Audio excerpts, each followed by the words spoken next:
সেদিন এক মাহফিলে গিয়েছিলাম, এক বোন চিরকুটের মাধ্যমে প্রশ্ন করিয়েছে, ভাই হুজুর আমার সালাম নেবেন। হুজুর আমি একটা বড় ধরনের পাপ করিয়েছি, ও হুজুর আল্লাহ কি আমাকে ক্ষমা করবে নাকি?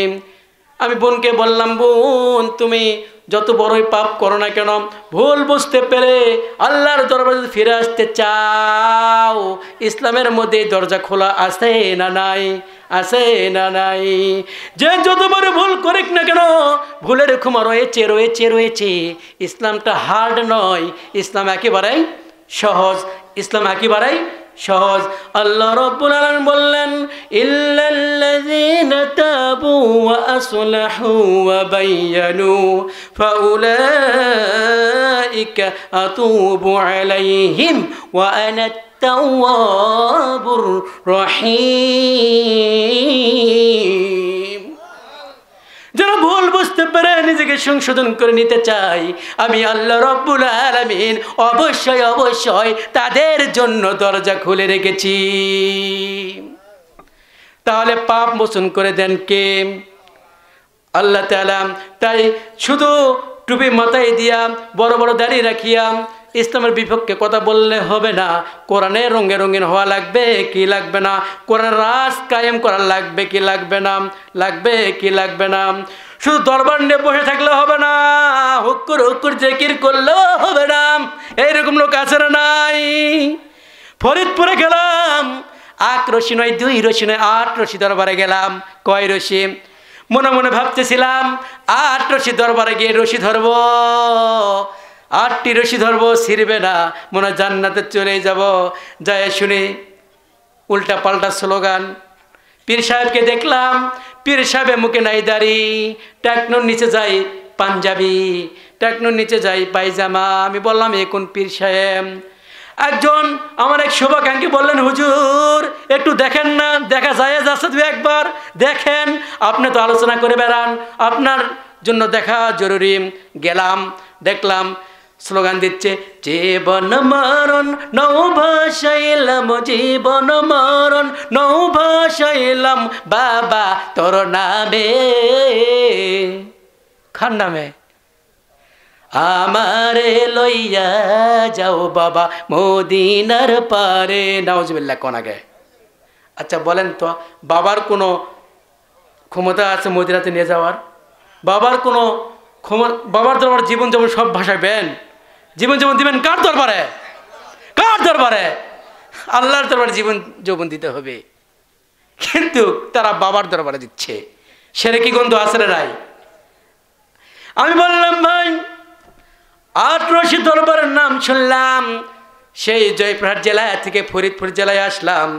1 রশি নয় 2 রশি নয় 8 রশি ধরার জন্য আসলাম, কিন্তু জীবন যৌবন সব ছুপিয়ে দিচ্ছে বাবার দরবারে। ভাই এটা পুরোপুরি তো শিরক। ইন্নাশ শিরকা লাযুলমুন আযীম। শিরকটা হচ্ছে বড় ধরনের জুলুম, এখানে যাবে না। যদি গানটা এইভাবে বলতো, জীবন মরণ নৌ ভাসাইলাম, সকলে কন্যা একটু, জীবন মরণ নৌ ভাসাইলাম আল্লাহ তোর নামে, আমারে লইয়া যাও আল্লাহ মদিনার পারে, আমারে লইয়া যাও মওলা মদিনার পারে।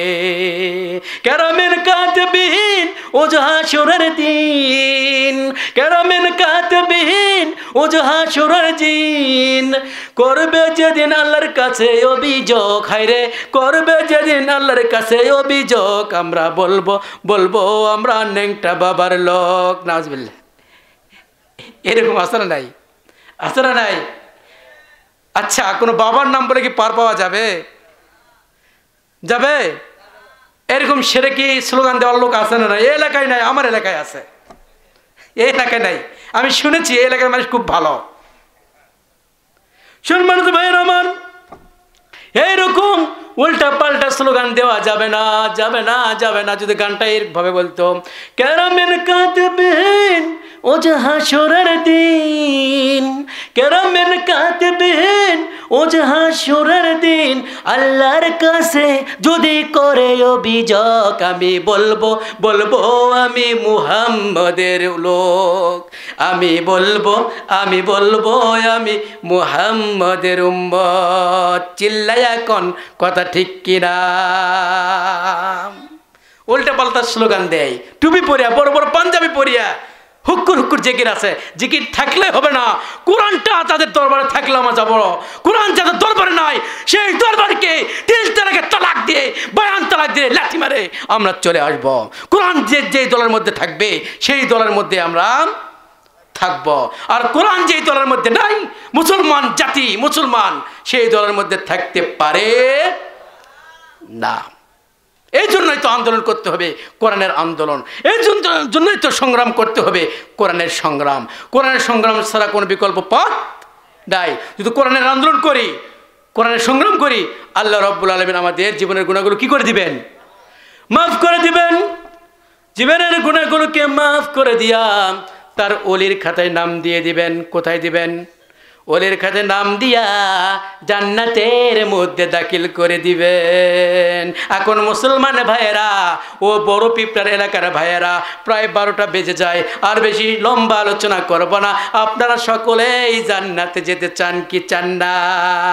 চান কি চান না?